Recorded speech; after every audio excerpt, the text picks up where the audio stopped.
কি হয়েছে তোমার? কি হয়েছে? হ্যাঁ, এখানে বসে কি করতেছো? সকাল সকাল ঝগড়া?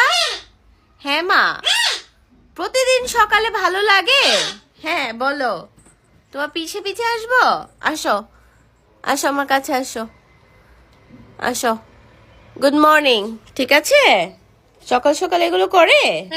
হ্যাঁ মা, I love you, I love you. হ্যাঁ বাবা, সোনা পাখি, কলিজার